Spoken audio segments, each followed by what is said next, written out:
শাকিব খানকে খুব ভালো করে ট্যাকেল দিতে পারবো। মানে কি বিষয় আপনি কিভাবে অপবিশ্বাস আর বুবলি কি ট্যাকেল দিতে পারে নাই?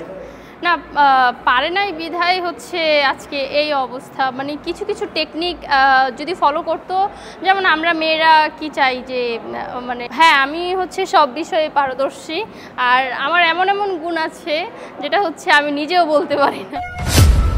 আমার এমন এমন গুণ আছে যেটা হচ্ছে আমি নিজেও বলতে পারি না।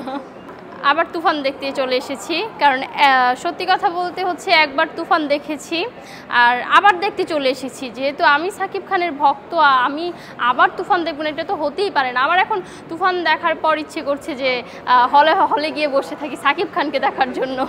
আচ্ছা, আপনার একটা ভিডিও অলরেডি ভাইরাল হয়েছে, আপনি সাকিব খানের বউ হতে চান। তাহলে সাকিব খানের বউ হওয়ার যোগ্যতা কি আপনার আছে কিনা? আমি মনে করি যে যথেষ্ট আছে।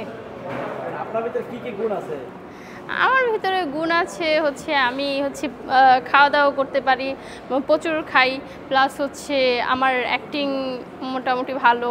এখন নিজেরটা তো নিজে বলা যায় না, আর শাকিব খানকে খুব ভালো করে ট্যাকেল দিতে পারবো। মানে কি বিষয় আপনি কিভাবে অপবিশ্বাস আর বুবলি কি ট্যাকেল দিতে পারে নাই? না, পারে নাই বিধায় হচ্ছে আজকে এই অবস্থা। মানে কিছু কিছু টেকনিক যদি ফলো করতো, যেমন আমরা মেয়েরা কি চাই যে মানে তখন তারা বুঝতে পারেনি যে শাকিব খান এত বড় সুপারস্টার হয়ে যাবে। যদি বুঝতে পারতো তাহলে কি কেউ এরকম করতো বলেন? মানে আমি মনে করি যে মেয়েদের কারণেই যায়, কারণ হচ্ছে সে একজন সুপারস্টার। এখন হচ্ছে কি যে দেখা যায়, বেশি ক্ষেত্রেই দেখা যায় যে বিয়ে করলে হচ্ছে ছেলে মানুষ বাধা পড়ে যায়। তো বাধা পড়া যে জিনিসটা, সে তার ক্যারিয়ারের দিকে ফোকাস করতেছিল ওই সময়। আমার মনে হয় যে তার ভিতরে একটা চাপ পড়তেছিল যে একে নিয়ে কাজ করা যাবে না, ওকে নিয়ে কাজ করা যাবে না, শুধু আমাকে নিয়ে কাজ করো, যেহেতু আমি ঘরের বউ। মানে এইরকম কিছু একটা হচ্ছিল, যার কারণে হচ্ছে সে তার ওই লাইফটা ছেড়ে সে একদম তার মতো করে বিন্দাস লাইফ পার করছে। আপনি একটা কথা বলেছিলেন যে শাকিব খানকে আপনি বিয়ে করে তৃতীয় নম্বর বউ হবেন, পাশাপাশি আপনার মতো নায়িকা বাংলাদেশে একটাও নেই। না না না, আপনি কিন্তু এরকম কথা বলেছেন, আসলে কি কারণে আপনি বললেন যে আপনার মতো নায়িকা বাংলাদেশে আর একজনও নাই? কারণ আমার কাছে মনে হয় যে আমি খুবই সুন্দর দেখতে, মাশাআল্লাহ খুবই কিউট। আর শাকিব খান যেহেতু আর আগের মতো নেই, সে একদম হ্যান্ডসাম, প্লাস হচ্ছে সুদর্শন হয়েছে। তো আমি মনে হয় যে শাকিব খানের নায়িকা হওয়ার জন্য আমি এখন পারফেক্ট। আর কিছু বলুন। হ্যাঁ, আপনার মতো কোনো নায়িকা নাই, এটা আপনি চ্যালেঞ্জ করেছিলেন। আসলে কিভাবে আপনি চ্যালেঞ্জ করলেন?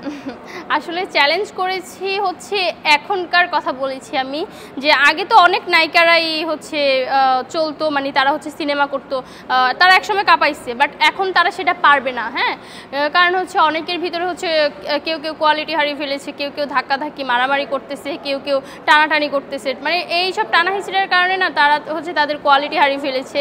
তো আমার কাছে এখন আমার নিজেকেই বেস্ট মনে হয়, আর আমি পারবো, আমার এটাও মনে হয়। মানে আপনি বলছেন তার মানে যে বাংলাদেশে একমাত্র শাকিব খানের যোগ্য নায়িকা আপনি? হ্যাঁ, আমি হচ্ছে সব বিষয়ে পারদর্শী, আর আমার এমন এমন গুণ আছে যেটা হচ্ছে আমি নিজেও বলতে পারি না।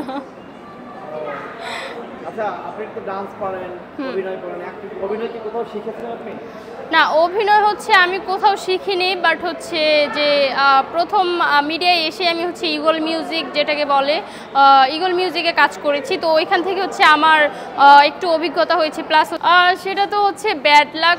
আর আমার মনে হয় না যে সেটা হবে খুব সোন। হচ্ছে আমার মনে হয় যে আমি শাকিব খানের সাথে সিনেমা করতে পারবো।